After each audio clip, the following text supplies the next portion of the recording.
I'm I'm Glenn, Real Cast Fishing, your host. Shoot, I messed that up. Let's do that again.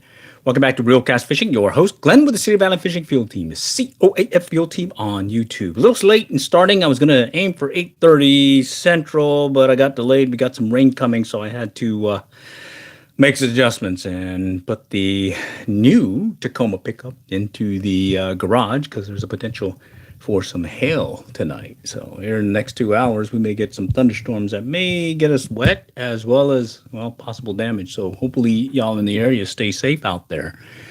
Okay, let's see.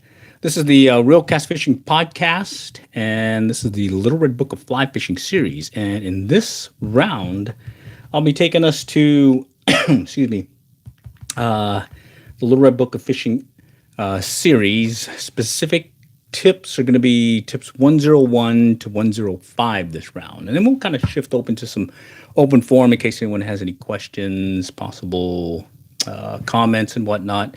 And then the format again is go right into the tips, talk about them, read them, talk about them, see if there's any call outs, and then we go from there. All right. And then before we go there, I just want to make sure everything is working correctly. So I'm going to go on YouTube here on my iPad and just verify that we are live. Okay. Let's see. Are we live right now? I can't tell. Okay. All right, let me go check this other spot. Okay, right here. This should give me a good heads up if we're live. Okay. All right, just bear with me. Okay, Field Team, YouTube, are we live or not? Are we live or is it Memorex? Yeah, we're live. Okay. And I'm just going to check real quick. Let's see, I hear something. Okay. Yeah. Okay. Excellent. We're live. All right. I'm going to go shut that piece down then and take us right into the Little Red Book of Fly Fishing series. Okay. So again, the format's going to be I read in the Little Red Book of Fly Fishing. And this is it right here. Little Red Book. We're going to start with 101 and take us to 105. And then from there, we'll open up to any possible comments, questions. Just going to open it up because, hey, we can always talk fishing. Do apologize for being a little bit late this round. As I said earlier, I had to move the little pickup back into the garage because we're going to get some potential hail storms and whatnot. And so, hey, let's stay safe and just make sure everything stays covered. All right. So the first piece, 101, easy on the grease. Whether or not to grease one's leader remains a subject of keen debate. Recent advances in subsurface photography offer clues to a solution. A grease leader coiled on the surface collects globs of light that warn fish. At the same time, a sunken leader tends to drag the fly down on pickup, necessitating frequent fly dressing. As a compromise, try greasing most of the leader while leaving the final 18 inches of tippet clean. This part should sink slightly, make it more difficult for a trout to see. Well, that's a new one for me because, well, I don't think I've put any dry fly floatant on my leader except when I'm using a line strike indicator. So, hey, but I do understand adding the extra grease on there, collecting globs of light, and give it potentially warn the fish as well as causing it to pick up some drag. Okay, I can buy that one. All right, let's go to 102. 102, right there. Accuracy above all. Okay, when contemplating the narrow cone vision of a trout that's surface feeding in relatively shallow water, two things stand out. One is that cautious angler can approach to a close position, particularly from behind. But this advantage also comes with a challenge. This narrow window, it dictates that the fly be presented precisely in the trout's line of drift.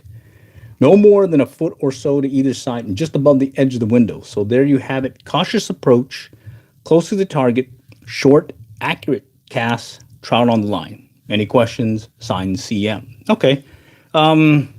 Yeah, accuracy always is a factor, and in this case, when you're talking that narrow cone of vision of the trout right here, a little bit that way, a little bit to the left or right, may cause them to ignore your fly or just they're not interested. So I can jump on that one too. In fact, I've dealt with that sight casting some trout. If I'm just a little bit off from that cone of vision, yeah, I don't get their interest and they move on. Okay, 103. Beware the wave. Beware the wave. Most anglers get in and get it when it comes to avoiding the thumping and splashing of clumsy wading. But we often forget about that little bow wave of water we push ahead of us as we move into a pool. These rings send out one leg after the other as we slowly wade can create a pulsing light, particularly on sunny days that can spook any nearby trout. Depending upon the depth and character of the current, it's often best to not enter the water at all. Trout frequently lie in soft, soft water near shore. Try to pick those off first, then move into the pool. Okay, I can believe that one also. That's another good one. They even have a cool picture of a trout that's taken what looks like maybe a gold rib hare's ear nymph, it looks like. Right there. Pretty cool. All right. 104. Spare the rod. Spare the rod. It may seem sacrilege to think ill of an object for which we spent a king's ransom, keep cloistered in a velvet case, and flash to our friends at every opportunity. The key word here is flash, as in the sheen that sparkles from this graphite marble when waved in sunlight. Awareness of this flare is important both in approaching and casting to a fish. Keep the rod low on approach and be aware of the sun's position during the cast. Rod flash might help explain why we often better success on overcast days, and it also might make us think that that ultra glossy finish the next time we buy a rod. Okay, well, hey, I can buy that one too. I know trout have spooked, fish have spooked in general with that little flash from the rod, and you know that contrast that they see from below, looking up to the water surface from below, and you got that background of the sky. Additionally, I do notice for you Tenkara fishermen, I do notice a lot of offerings from the Tenkara manufacturers where they do have a more less shiny or not even more of a drab colored scheme on their rods. That's probably what they're talking about here. So, hey, rack that one up to the Little Red Book of Fly Fishing. They've got it in their tips book. All right. Okay, last one of tip 101, 10 through 105. Ups and matter of choice, but certain situations should be considered. Since trout generally face upstream, approach from above must be stealthy and cast made from farther away. Hook sets from above tend to pull the fly from the fish's mouth, and pickups are more likely to frighten fish. On the other hand, a downstream drift may be the only way to reach a difficult fish rising beneath an obstruction. A plus is that fly becomes the first object that appears in the fish's window, a major advantage when addressing leader-shy fish. So ups and downs, it sounds like they're recommending go with the downstream drift. I do understand what they're talking about, where a downstream drift and it comes in and you're likely to pull when you set the hook to pull the fly into the fish's mouth, versus if you're going the other way, you pull it out of the fish's mouth. So it may increase your hook sets there. That was another piece in the Little Red Book of Fly Fishing where they talked of that piece. I can't remember what tips they were, but they're in there. We do remember them. So we're on the last one, 105. And then just as a heads up, next time we meet, we'll be going into part 3. Reading water, 37 tips to help you find trout in a river and effectively cast to them. So we're going to another section. We've already gone through 2 sections now, part 1, part 2. Now we're at part 3. All right. And in that round, I believe I should be going through tips 106 to 110. And I'm hoping that hey, there's some more knowledge from a fly fishing standpoint available to you. Okay, so that opens up the floor to, hey, let's go talk fishing in general. Let's see if we've got anybody on the chat. Let's see. Looks like no questions at this point. But anyways, going to talk fishing. So I've been sidetracked a lot with the different rains and whatnot. And then I tried hitting the local lake the other weekend. And it was, well, I ended up having to go to a private marina because all the ramps were closed at our local lake. The water's been high, all this rain and whatnot has kind of clobbered things up. But then last weekend, they opened up 5 of them over here at our local lake, Lake Laban. And there, I did go to one of my favorite places, Highland Park. That boat ramp offers some easy access. The bait tends to be at the boat ramp consistently. So I can just bring my cast net and I can get what I need to do some jug lining or possibly doing some trolling and whatnot. Well, this last time, I went jug lining. I posted some videos on some of that action. And it ended up being one. I ended up having one on the line. Took that one home, did a little catch and cook deal there. But I did have several other strikes where I ended up losing them as I was bringing them in. You got to keep that line tight when you're bringing in a jug line. If you have any slack as you're bringing it up, there's a good possibility that that catfish is going to get off. Additionally, I did have several where it took the jug underwater and I had to chase it down. But unfortunately, when I pulled or picked up the jug, the bait was still there. And what I tend to notice is when that happens, that's typically a gar mouthing it and it's running with it and then it's letting it go. In those cases, I probably should just let it sit because the gar will come back and eat it. So like, keep that in your pocket. The other thing is I did have some where they stole the bait. And even though I saw it shook violently on the surface, I seen them take it and I went to go check it and the bait was gone. That is typically when it's a white bass. And I did see several schools of white bass actually boiling on the surface. So unfortunately, I didn't bring any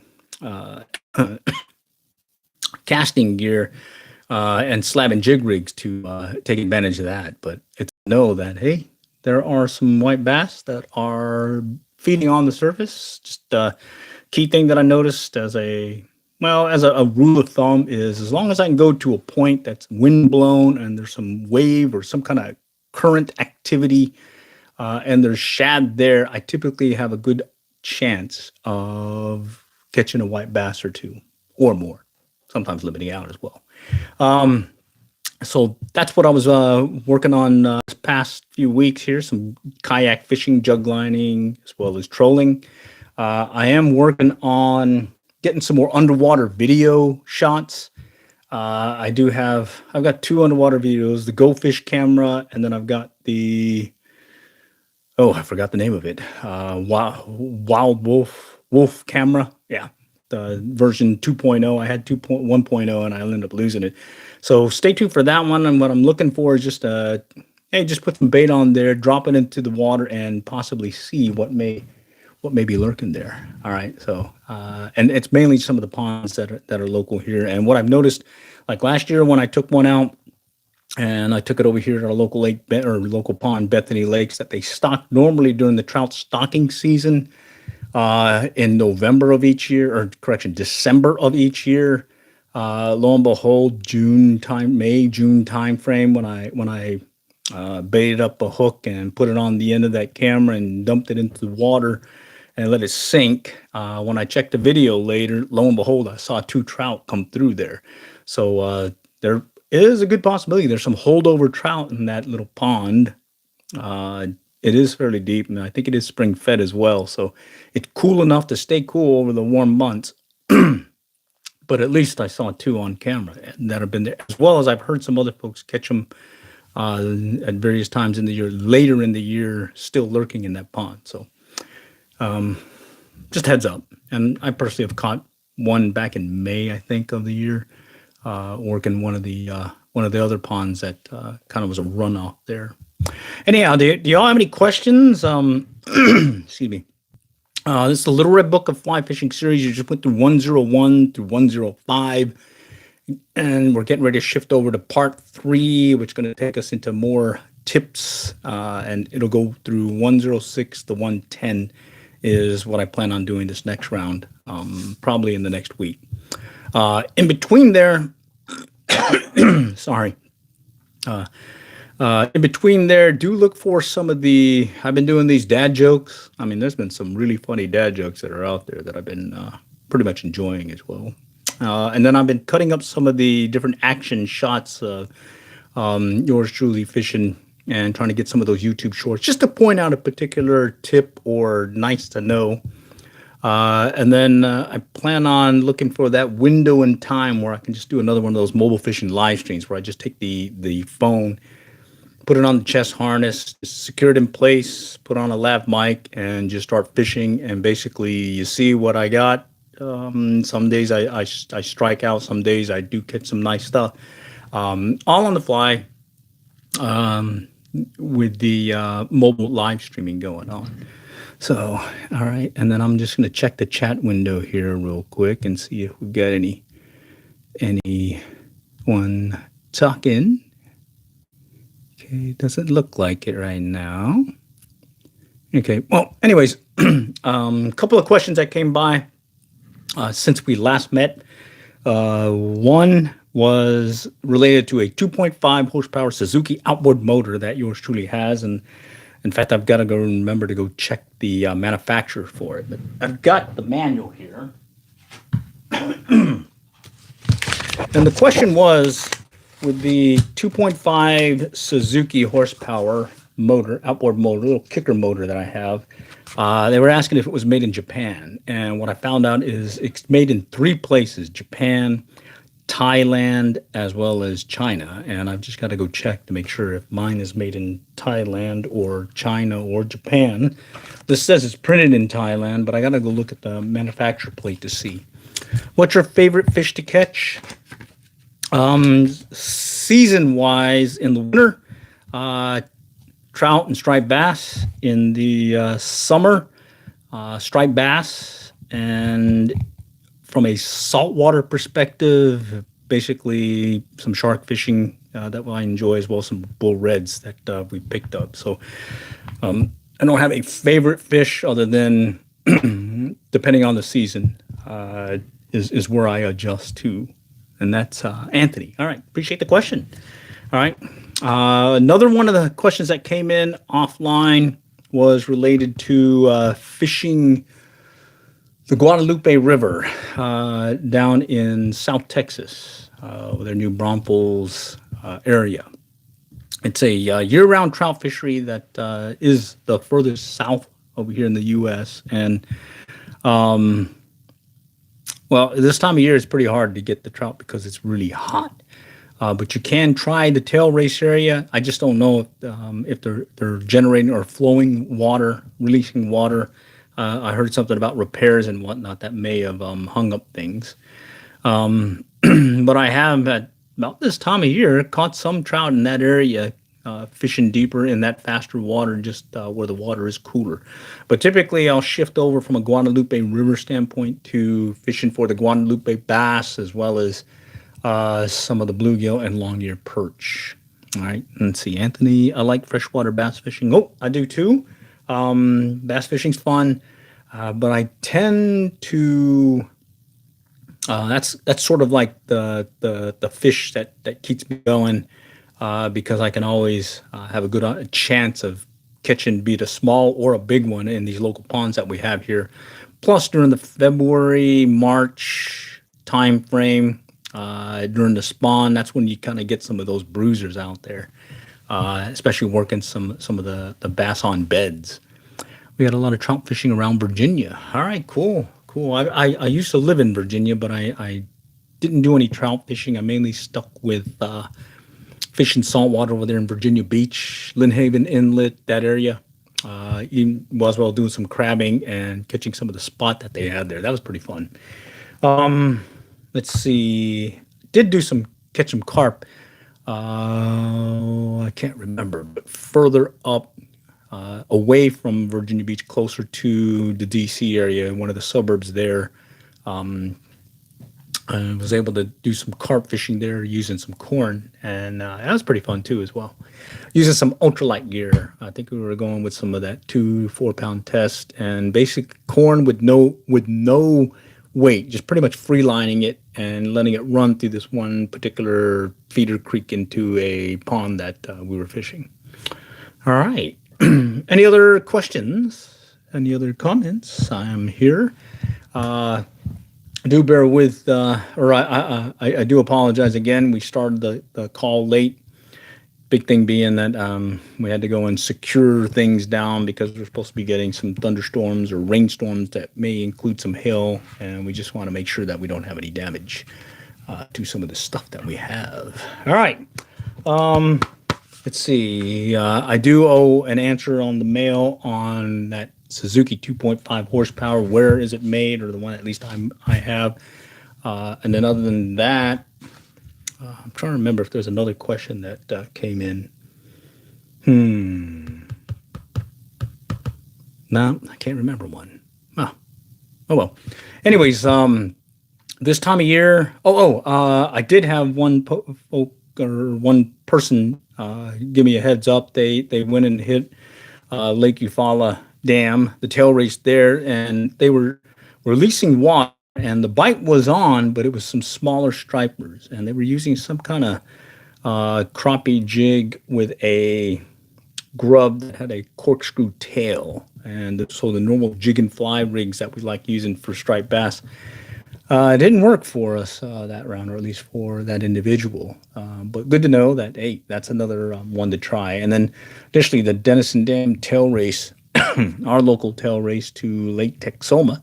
That one, I've been hearing some good things about some fish being caught there. Additionally, on the lake itself, lake proper, the Texoma area or lake, heard some good news there as well. Just keep in your back pocket that when you fish the Texoma area, you have to have a fishing license specific to Texoma, the lake itself. And then if you fish the tail race section, if you fish between the dam to Shawnee Creek and stay on shore on the Texas side, you can fish with a Texas resident or Texas fishing license. If you go into the water, or if you go on the other side, the Oklahoma side, you're going to need an Oklahoma fishing license. Additionally, as a rule of thumb, check the regulations, but I believe it applies to all Corps of Engineer lakes, that any dam tail race that you have to have for striped bass, your own stringer with your tag. In the case of the tag, that's going to be your customer number that's on your fishing license. So name, customer number from your fishing license, put it on the stringer, and fish your striped bass. Just make sure that you keep them on your stringer versus sharing stringers. And additionally, there's no culling. So once you put on that stringer, once you put it in that ice chest, you can't put it back. All right. Okay. Let's see. Other things, nice to knows. Let's see. Going back to our run up to Lower Illinois River in Oklahoma, that was a couple of weeks ago or so, 2-3 weeks ago. The trout are biting there. Unfortunately, the striped bass weren't, but we did see some other folks catching them on some rooster tails. The trout consistently have been good for us. Every time we go there, been able to limit out, or we would have limited out, except we just released them instead. Let's see. Big takeaway there was I was using tandem rigs, 3 to 4 foot under the strike indicator, using a olive near deer as a lead fly and a trailing San Juan squirmy worm, San Juan worm, as the trailing fly. And all my hits were on that trailing fly. And I think in the past I've seen that happen before, where I think in past instances we've gone there fishing flies as well as power worms, and it just seems to be that worm pattern seems to be consistent. The lead fly is mainly just to get the worm down to the money zone where the trout are lurking. All right. Okay. Oh, and there was one question between what's the preference, Lower Illinois River Lower Mountain Fork, the one at Beavers Bend State Park, further west, or correction, further east, closer to the Arkansas-Oklahoma border. Which one we prefer? I prefer Lower Illinois River, mainly because I do have the opportunity for striped bass. Plus, it seems to be easier for yours truly to catch trout there. Beavers Bend, depending on the time of year, the warm part of the year, it seems to be harder for yours truly to hook up with them versus in the wintertime. Colder months, I tend to do better at Beavers Bend. But hey, it's fishing. You know, sometimes you get them, sometimes you don't.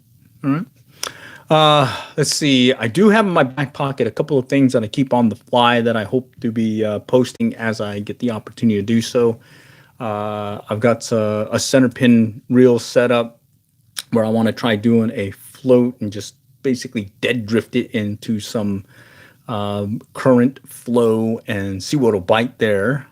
Additionally, I do have the DIY inline spinner series where I make these inline spinners and just make them really light because I'm using bait finesse gear, ultralight bait casting, and using that to see what strikes. And that's been pretty fun.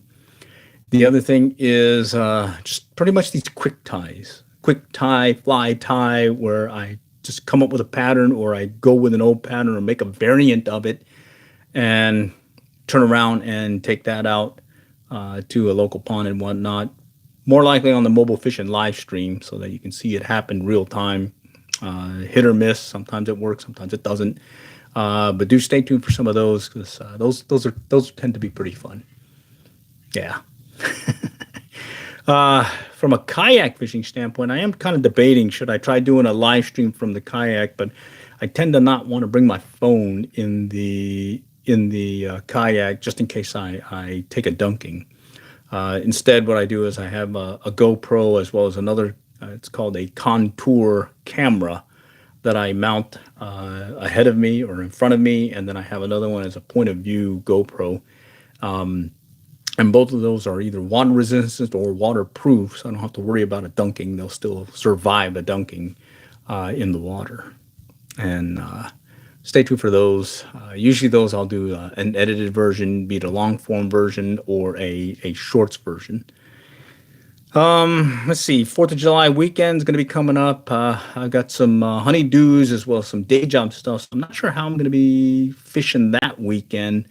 And then this next weekend here locally, there's a big event that we like going to where there's some fireworks and whatnot in preparation for the 4th of July celebrations the next week. We kind of do it early here in the city of Allen by about a week before the actual 4th of July. So I'll be there, but I do plan on getting at least a video out on some underwater video. I've got the Go Fish camera back there, and then I got that Water Wolf camera in my go-to backpack piece that I'm hoping I can throw on some bait or a lure, fly maybe, and just kind of float it out there and just see what goes by. All right. Let me see. Hold up, I'll go grab it real quick.